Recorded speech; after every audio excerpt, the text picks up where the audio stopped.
Hello viewers, I'm SB and welcome back to Darkest Dungeon. So I said I was going to do some napkin math on exactly how good Battle Ballad is, like whether it's worth trading off one person's turn for 3 speed for everybody else, and I ran out of room on my napkin. It turns out to be slightly more complicated than I was making it, so I do think that it's a subject that deserves some examination, but I'm going to have to give myself a little bit more time. I might make a whole video about the value of speed buffs and trading off your turns, because I think there's some interesting stuff going on there. But the long and the short of it is that for right now, I'm going to take the Jester out in this arrangement. I want to have Battle Ballad and Inspiring Tune. I think in general, stress relief effects are fine. You know, you weave them in at the end of combat and stuff, and they really can reduce your gold expenditures by making people okay by the time they get back. But I also really want to have both of the bleed skills and Dirk Stab, because Dirk Stab is a nice versatile skill. It does a lot of cool things. It's hard to fit Battle Ballad in. I guess I could cut Harvest. We don't really use Harvest all that much. Slice Off tends to be the way I end up going. But I think we're going to take him out like this. I do love the fact, though, that the competition for abilities is tight enough that with only 4 choices, you feel that pinch. You're like, man, it would be really cool if I could take a 5th ability. Restriction should always feel that way. It should always feel like you're really losing something. Because that makes the decision what not to lose more interesting. Okay, so out to the Weald. We're getting a pretty good trinket. I like this trinket a lot. I think it used to be better. Something in the depths of my memory is telling me that this maybe used to be a better skill, or maybe I'm just sad because I feel like Blackjack used to do more damage or something. Houndmaster's still very, very good, but I think they may have tuned him down since I last played, which is fair because I think he was pretty overpowered before. Okay, yeah, let's do it. We have a good party set up. Got some trinkets out. This has no downside. We may as well take it. We only have 1 bleed ability, but we do have a bleed ability, so. Yep, hit stuff. I'm assuming this is a ranged attack, but mostly we'll be doing melee stuff with him, so that seemed reasonable. And then we kind of don't have a huge number of other viable trinkets. Once we start doing higher level missions, we'll start to see a lot more good stuff. Low level, short missions give you gray trinkets as a reward. Ooh, the Warrior's Bracer is actually pretty good. I like that. I like that trade-off a lot. I tend to weight my strategies pretty offensively. Do more damage, and you don't have to dodge as much, because the enemies are dead. Green mediums give green level trinkets as a reward. Yellow shorts also give green level trinkets. Yellow mediums give the next level up, you know.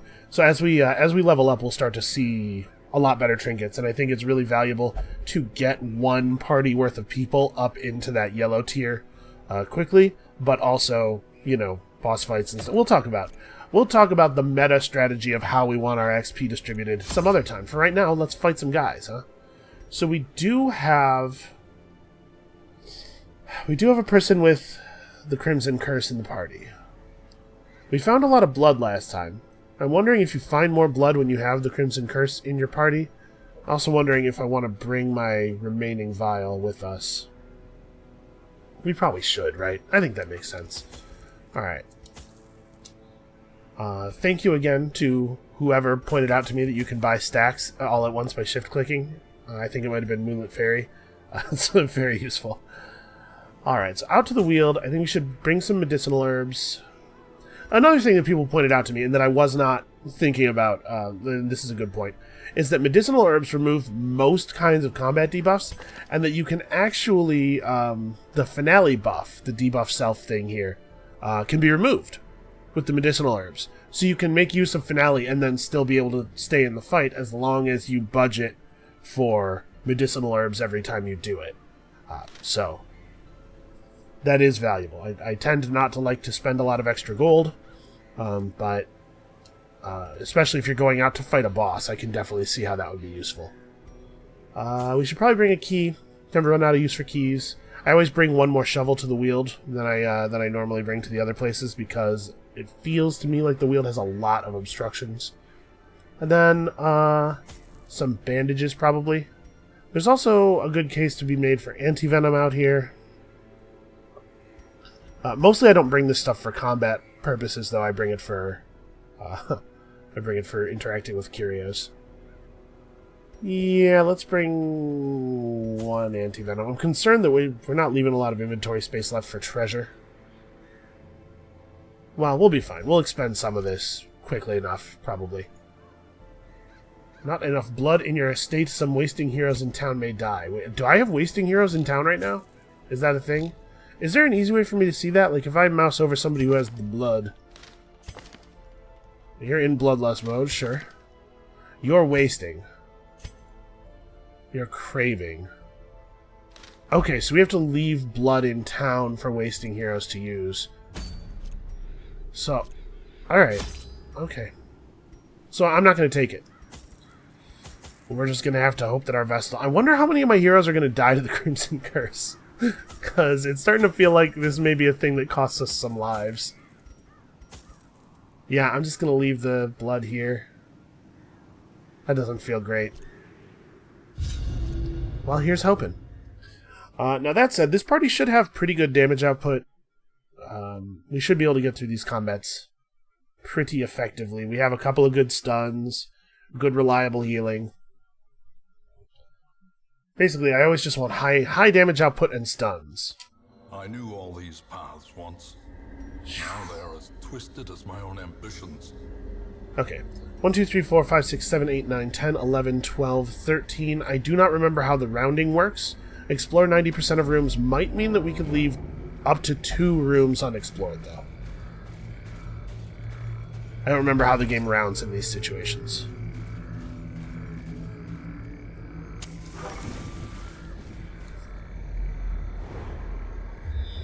Alright, good stuff. Good scouting. In any case, whether it's 1 or 2, we have to go this way, right? Oh no. That's not great. Hopefully we find some.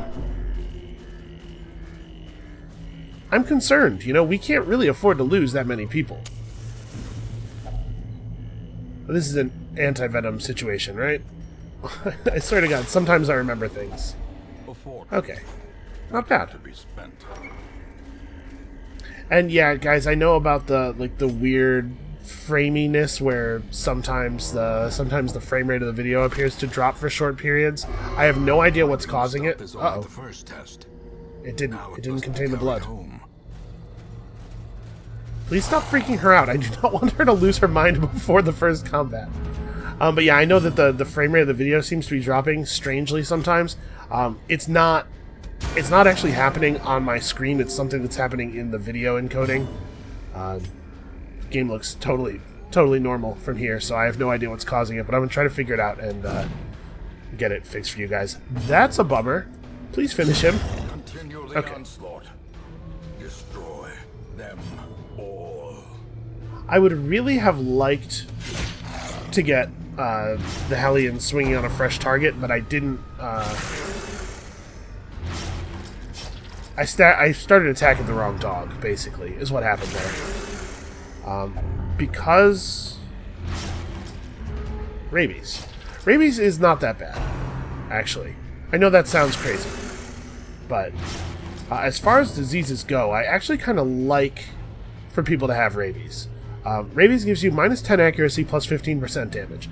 The accuracy value is... just 1 accuracy is 1% chance to hit. It's your accuracy minus the opponent's dodge determines your hit percentage. And you can... So basically, minus 10 accuracy works out to be roughly minus 10% damage. So rabies is a damage buff, and you can offset accuracy losses, obviously. So I often just let people have rabies. But anyway, what I was saying about attacking the wrong dog... we should probably start by fighting the dog in the enemies in the second position, because that way the Jester can meaningfully contribute without screwing up our party order, which, you know, is a thing that may sometimes have to happen, the screwing up of the party order. But because I started in on the dog who was in front, I had to... Yeah, we better hit him. Damn it. I had to have the Hellion attack him to feel confident that he was going to die. It's just an unfortunate position to be in. Alright, now you're bleeding for not enough. Actually, you know what? Let's do this. This'll let me spend some time healing. Actually, I guess we'll just do Judgment. That's a heal. It's my favorite kind of heal. It's the heal that also kills people. And then we can spend a minute here. Please stop. Please stop doing that. We're definitely going to play a little bit of stress relief music here. I'm going to hit him, but not very hard. And this might stun him. Okay. Oh my god, you guys are killing me. Okay, just shout. Just shout at people. Just keep running your debuff. The Jester has the highest speed in the party, by the way. We're just having some bad luck here. A brilliant confluence of skill and purpose. Alright. I'm gonna have her heal herself normally. Damn it, man. So the way speed works is it generates a random number between 1 and 8, adds it to your speed, right? And then people are just ordered by that adjusted speed value. I really would have liked the Jester to go first. I think we should finish the battle at this point. Or at least try. But I really want the Jester to play some music before we get this kill. Alright, that's a little better. Yeah, that's not a bad outcome. Wow, that's a lot of money. That's a lot of money for some dogs to be carrying around. Was I talking about something? Probably. Seems like I never stop, Elise will tell you. Alright, we may as well finish the... I am not going to dig up that grave. I have no idea how many shovels we're going to need over the course of the rest of this dungeon, but my suspicion is several. Like a whole bunch, so... Say minus dodge buff. Didn't seem to help his friend there very much. That's the problem with altering a random chance for somebody to do something. So if you can't alter it down all the way down to 0, you may not have any visible effect at all. Alright, let's just try to get rid of these guys as quickly as we can. That could have been better. This should be a pretty high damage output party because Hellions and Bounty Hunters are both great damage-wise, but they're really not showing that. It's not showing up here. Okay, well, that guy's dead. Slowly, gently. This is how a life is taken. I don't think I need to throw heals yet. I think it's more efficient for me to just keep killing. Fusilier has 6 speed.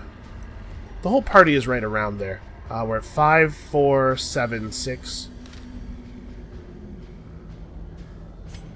It's really hard to know who will go first when everybody's speed is so close. And these guys have 3, so most of our party should mostly go before these two do. Yeah, let's see if we can bring this guy down. We might get lucky. Oh, that guy's rolling high. They're both rolling high. Using up all their good luck on the speed rolls, though, it seems like. Alright, 6 to 12. There's a pretty good chance that this is a kill. We rolled minimum damage. It's okay. This is a fine time for the multi-attack. A faint hope blossoms.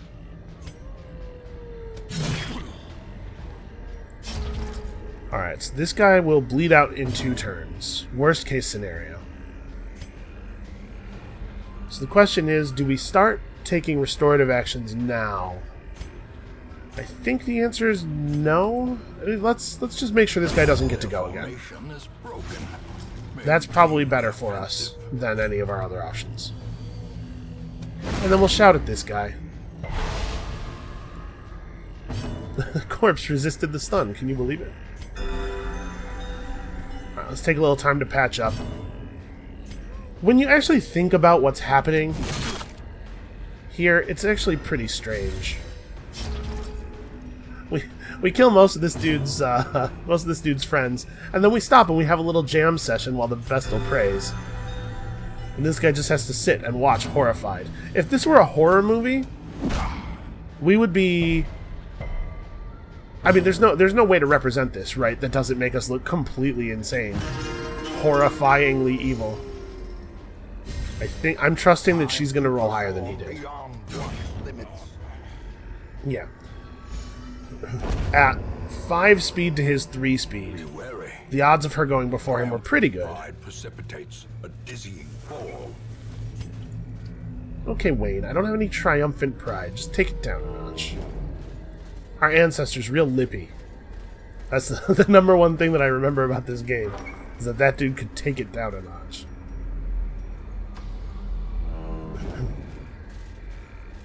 Obviously, Wayne June's work in this game is beyond stellar. I don't want anybody to think that I'm really ragging on him. It's really, really fantastic stuff. Also, speaking of people with great voice work, I heard that one of my favorite YouTubers contributed some voice stuff for the game. I think he said it would be very, very processed and it'd be hard to recognize him. So he's probably just like a monster in the new area or something. Some monster grunts. But if you guys are fans of personality and good voice work and Darkest Dungeon and some of the same kind of stuff I've been playing lately, not so much with strategy games. I'm a big fan of Bear Taffy. That's youtube.com/BAERTAFFY. Not that he needs my help, given the size of my audience relative to his, but I really do like it's a quality product he puts out. Ah, damn it. Well, it was a good damage roll. I really thought we were going to... When I saw the 13, I thought there was a real good chance we were actually going to stop this dude from attacking. Okay, so the big dude is somewhat resistant to stuns, and as you may imagine, is a little bit dangerous, given his size. What's the stun chance of this? Only 100%, so it's just a coin flip versus his 50% resist. I'm probably better off just making sure that the Brigand doesn't get a second turn. And I'd rather have the Vestal do it with her relatively low damage than have to spend the Bounty Hunter's turn doing it, because the Bounty Hunter can really lay into these dudes. Remember, Collect Bounty does bonus damage versus humans, and it has a pretty high damage base anyway. Yeah, 7 to 13 with a 10% crit chance that's a real good start. The question is... No, it's not really a question. We should go after this guy first. I actually think this guy is about as dangerous, and he'll die in a lot fewer strikes. Alright, Jester, stop complaining about your little scratch and finish the job. Come on, land that bleed. Ah, the bleed was going to be lethal there. That's a shame. Well, he goes down, but I would have liked to spend her turn like healing or something. Definitely want to start stacking up the bleed. That's not bad. I don't feel too bad about that. So this does 7 to 14. This does 5 to 9, but puts on a 2-point bleed. I think we're better off just hitting him. Of course, there are situations where none of it matters, you know? So this has a 125% chance to stun. I'll take those odds. There we go. And we knocked him back. I'm not sure if he can fight from back there, honestly. I don't know that I've ever seen a Brigand Bloodletter in the back space. Let's just keep carving pieces off of him, because apparently we're crazed psycho killers. Now that he's back there, we have the choice of hitting with Iron Swan, which apparently is exactly the same attack as Wicked Hack. I like the animation for it better, though. Alright, he's going to bleed for 6 this turn and then 6 next turn. So if I shoot him with Judgment right now, we could prevent him from acting, potentially. It's not guaranteed. But I think I'd rather go for a little bit of healing. And again, the healing is not just a health management thing, it is also about stress management. You're fishing for crits and stuff. There we go. Pretty okay loot, and I really like it when we get the same loot items repeatedly, so that we're not filling all of our slots with different stuff. Hey, you. Check inside this tent. Okay. I didn't want to do it with a high-stress person in case there was something freaky in the tent. Alright, I think this might be an okay time to start making camp, to start considering making camp. Some locked luggage. Glittering gold, trinkets and baubles. So we're going to go ahead and walk over here so that this room is counted. Uh-oh. Trust me, the moment we find some blood, it is all yours. We shall. We shall skulk in the dark like monsters ourselves. It sounds great. The question is, do we wanna make camp in this room? It would necessitate me taking on one room battle basically completely in the dark.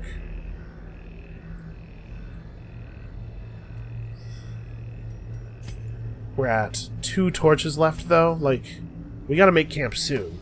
We need the light. Yeah, I'm gonna do it. Because there's a treasure item here. Actually, I should have completely extinguished the light. Since we know the light's gonna be out by the time we get to this room anyway, there was no sense looting a thing without it being maximally dark. Nature herself, a victim to the spreading corruption. And part of the reason I thought now would be an okay time is because we had a loot item here, and then we have a treasure here. And, if you're going to do this thing where you let the light go out on purpose for maximum efficiency from your torches, you want to do it. You want to do it when there's treasure, because plus. Alright, here we go. We got this. Oh, this isn't going to be so bad. As long as these two don't completely blow somebody out with, like, critical stress attacks, we should be fine.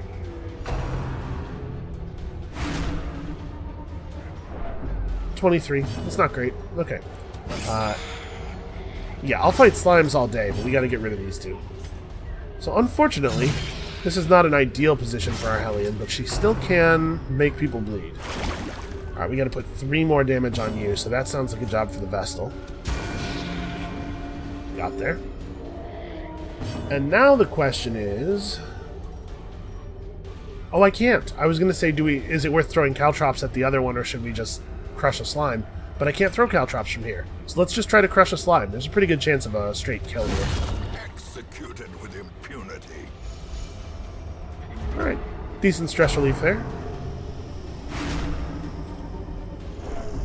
And actually, I like that crit was really valuable. Because now we've got them all compressed here.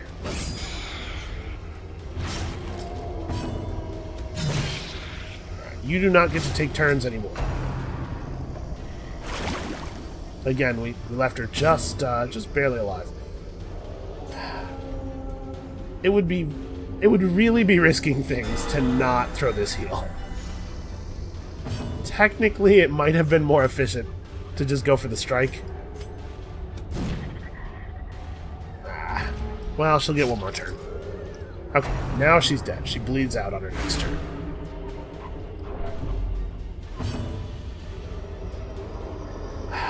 Now the Jester goes first. I was really hoping the Jester would go after the Hellion, because I was going to have the Hellion move forward, so that the Jester would be in position to play his song.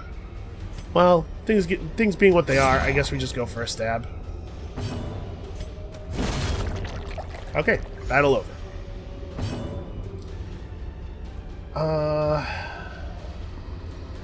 I would like to throw a party heal.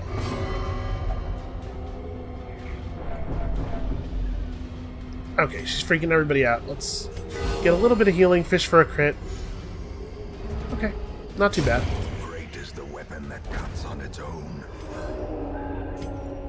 You know what? I have a good idea of where we can store this. Let's just jam that right up in her. I'm not pleased with the way I articulated that thing I just said. You know what I mean. Alright. Fire away. A spark without kindling is a goal without hope. Okay, we gotta do something about the people's stress. So the only nighttime ambush ability we have, nighttime ambush prevention ability we have, is Sanctuary. It costs 1/3 of our campfire time.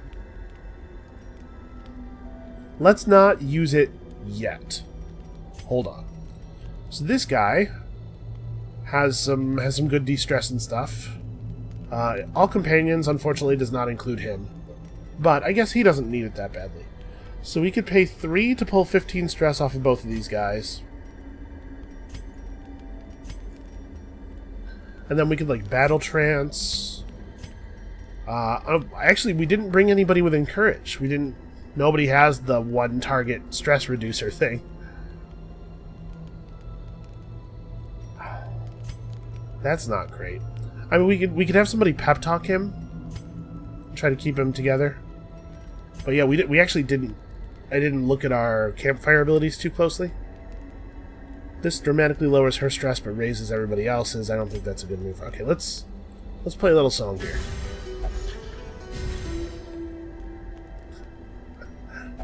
I do really appreciate that all of the Jester's class unique camp skills are references to popular, relatively contemporary songs. That does amuse me.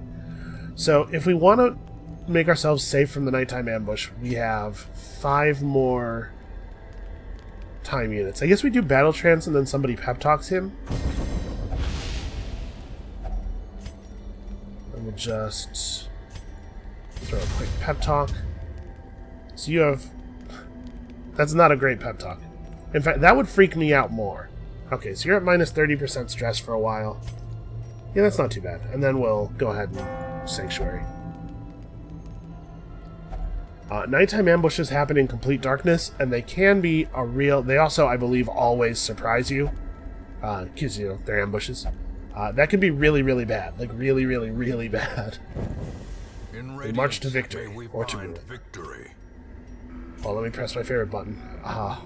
This is such an... I'm so glad they added this. Alright, we don't have a key. It was important to camp before opening the thing, even though it would have been better to open it in the dark in the sense that we'd get more loot, because I was concerned that we weren't going to get... we didn't have any space left to pick up items. A consideration that I did not make when I was figuring out where we should allow the torch to run down. Yeah. Whatever. He'll be fine. Technically, I suppose we should be opening stuff like that with the Vestal, because it's easiest in combat to heal the Vestal while continuing to kill enemies. She is guaranteed to kill a maggot if she hits a maggot. She is not guaranteed to kill the spider, because we have to rely on the bleed landing. Yeah, let's take down a maggot. Alright, you are pretty good at fighting spiders. Never mind. What is with this bounty hunter? His base accuracy is 90, but he cannot seem to hit anything ever.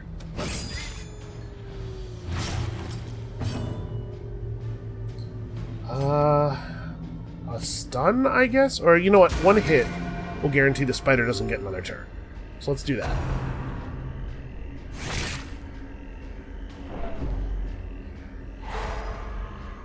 Oh, I was about to say that could have been a lot worse.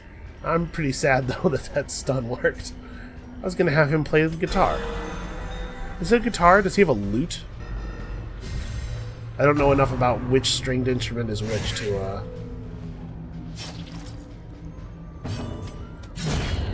Okay.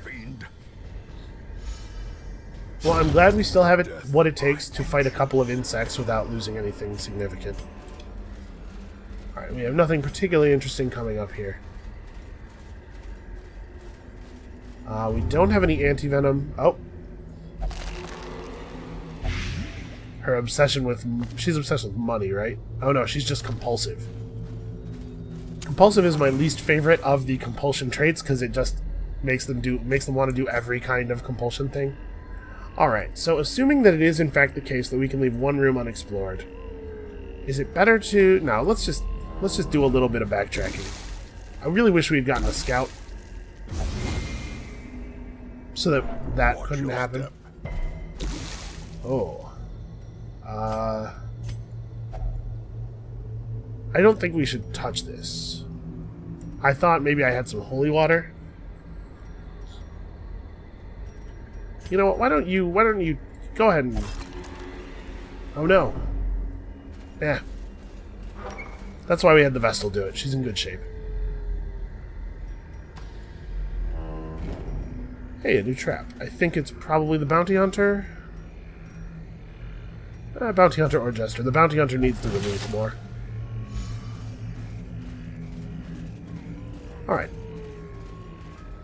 if we're careful here, we might be able to get out of this without having to distress anybody. That was the last torch, though, so I guess maybe we're going to have some stress time.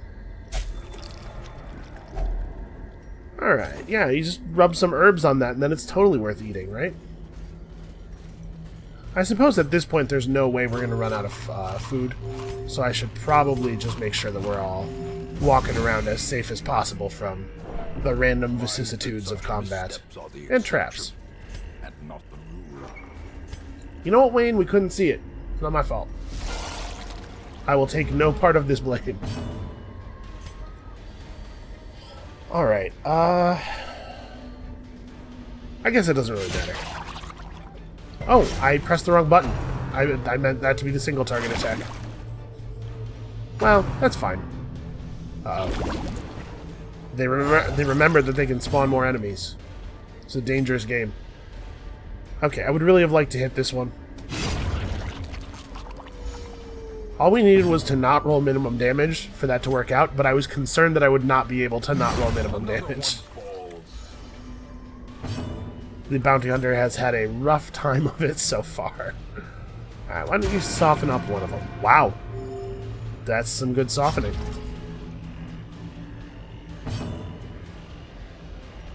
Just finish him off, or... No, the jester can finish him off. Although, actually... Another abomination. Yeah, if the jester gets his turn, I'm just going to play the guitar. So, he can do it to himself. Inspiration and improvement. Okay, we've been rolling really poorly on speed so far, but man, I can't argue with the damage output of some of the party members. Remind yourself that overconfidence is a slow and insidious killer. Okay, so we need one more shovel. Can you use a shovel to open a coffin in a way that makes it more valuable? Is that a real thing? Nope. Okay. I don't know, man. Just open it. You. Just open it. Okay. What do you mean there's nothing of value? That's a skull.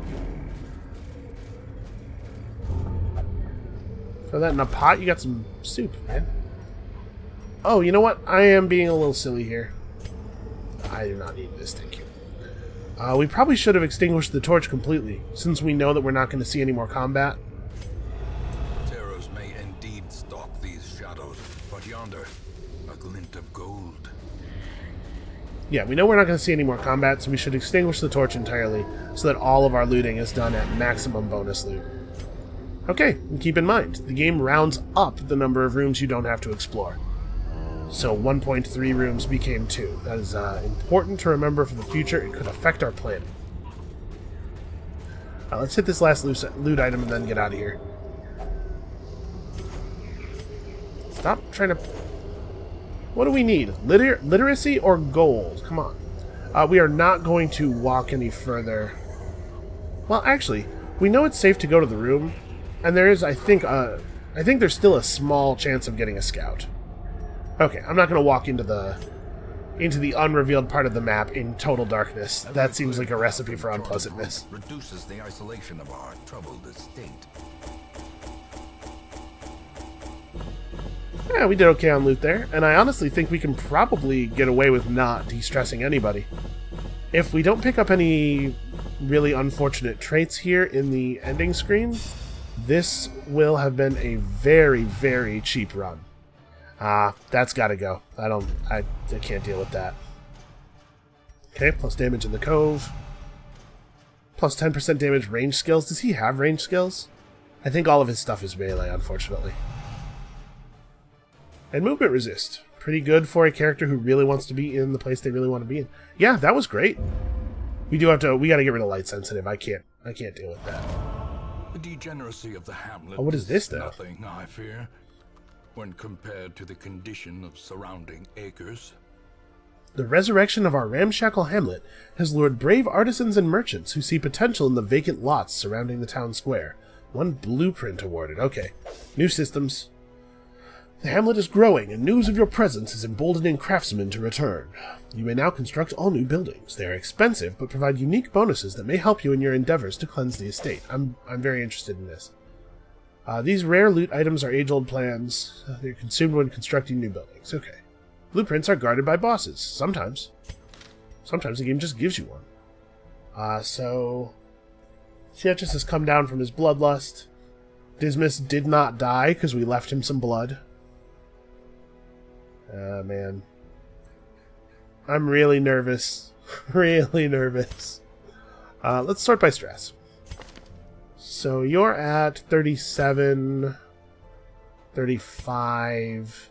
Yeah, honestly, I think if we just leave these... We don't have to de-stress these guys. If we just leave them alone, don't take them out on the next run, that'll probably be good enough. Let's have a look at this. The Red Hook, a monument with no purpose except proclamation of one's dedication. A bank gives us plus 5% on our saved gold per week. Torchlight is more beneficial. Food is granted for free each week. Oh, these are cool. Idle stress relief in town increased by 10 per week. I use this mechanic a lot, so that might be a thing that's worth saving up crests for. 2 bottles of the blood brewed each week. Plus crit and scouting chance for some of our class. Okay, and then there's a bunch that... 4 accuracy and 10% max HP for Arbalist, Houndmaster, and Man-at-Arms, all of whom I think are fantastic classes. That's a compelling one. The Jester is relegated to his own improvement building, although it's considerably cheaper than the others.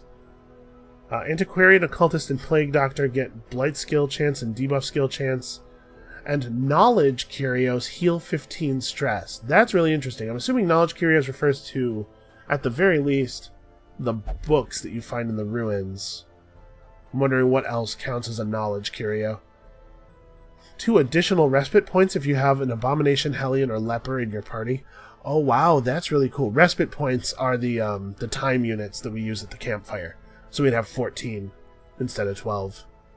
That's really cool. I think that probably what we want to do is, because I'm really nervous about the way the blood's working, and the fact that we are constantly at 0 blood, I think we maybe want to do this, which means that we need to highly prioritize missions that give busts, and we need to try not to spend any.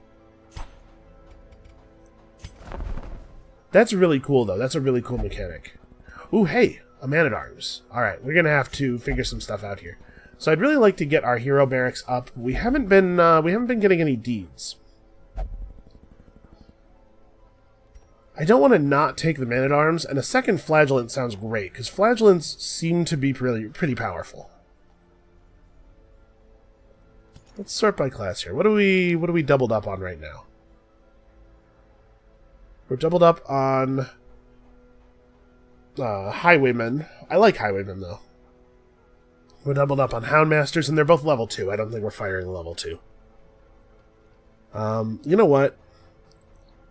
So let's talk about this guy, the Antiquarian. The Antiquarian's gimmick, I was hoping to show it off by actually using one. But the Antiquarian's gimmick is that they find additional... When you interact with curios with your Antiquarian, they find additional antiques that nobody else can discover that are worth money.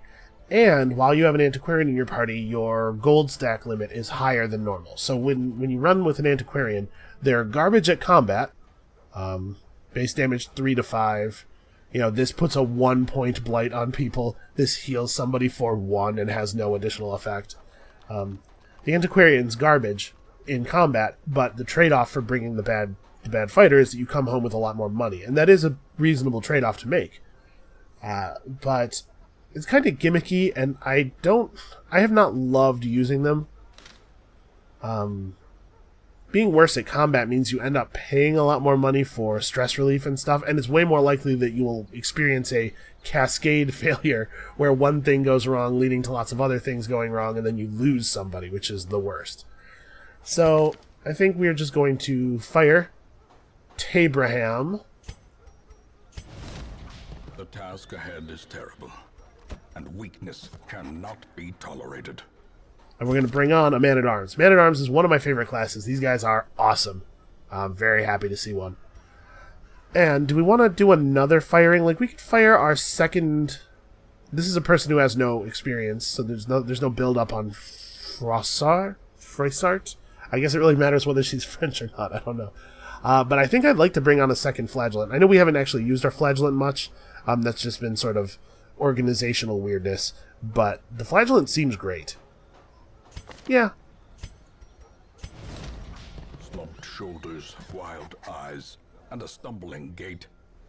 This one is no more good to us.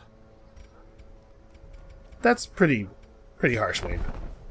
Alright, we always check.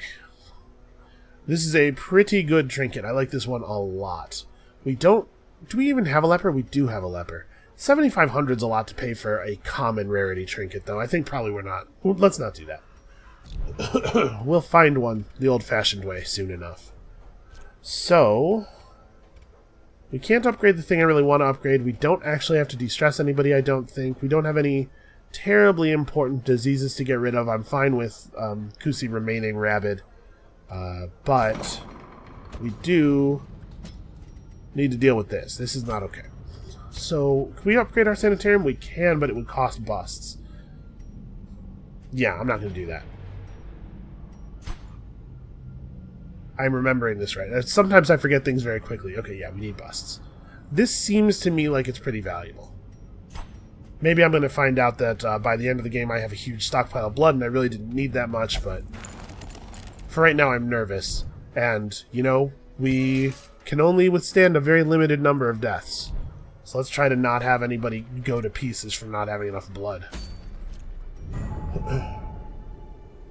Alright, the Weald is high enough level now that it is also showing us a boss. Huh. Sculptor's Tools, plus 40% damage versus stonework? What does that mean? And also a Candle of Life, an antiquarian item that is pretty bad because it is an antiquarian item and the antiquarian is pretty bad. We are not going boss hunting this week. Basically, what I want to do is I want to get the bosses in as many areas as possible exposed so that every week we can check them, see what their very rare loot item is, and then go after them when a good one comes up. For that to work, we're also going to need a number of reasonably robust level 2s. Oh, let's empty the party so that the sort works. I do like, though, that it sorts your active party members to the top. That's nice. So we totally have enough level 2s to go boss hunting, although it looks like we only have one real healer at level 2, so that should probably be our next focus. So I think the Cove... Awesome. The Cove has great reward. It does not have any crests or any busts, unfortunately. We really need to get out to the Warren some, too. But the Cove has a medium-length mission. It has a good reward. This is definitely, I think, the way we're going to go this week. So we need to get another healer up to level 2. An occultist would be fine. Yeah, you. So let's figure out what our party's going to look like. We can do the thing we've been doing. These two have basically been attached at the hip, and it's been working really well. And then we can start leveling up some more of our lower guys. We don't really need to take the flagellant, but we could.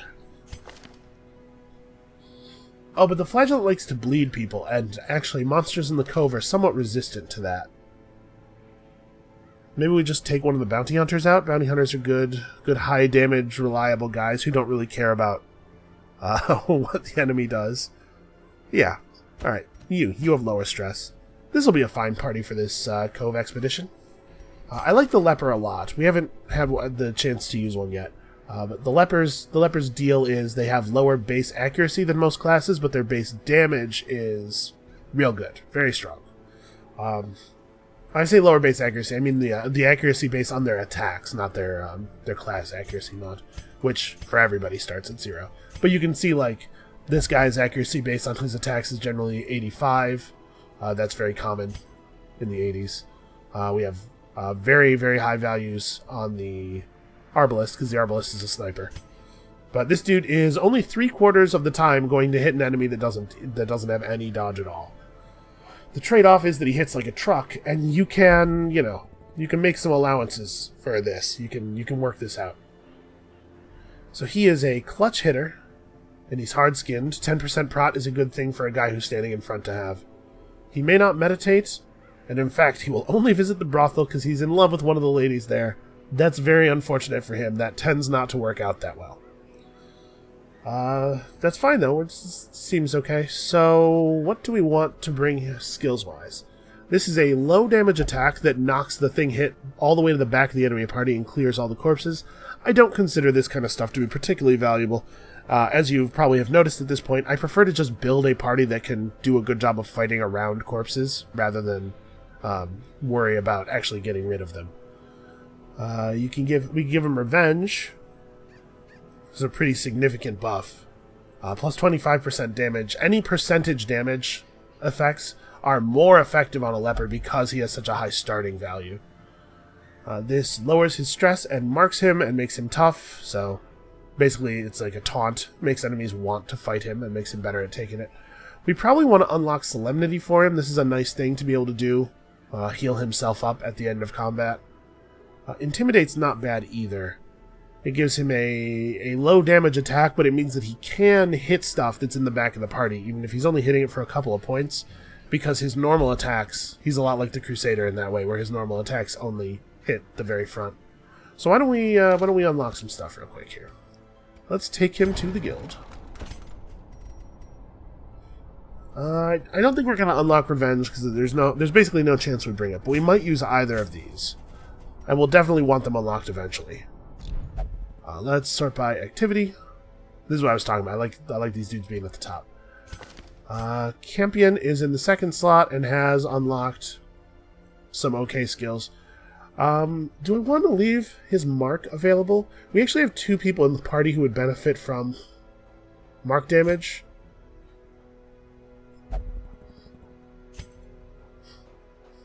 And we have the mark unlocked on our occultist.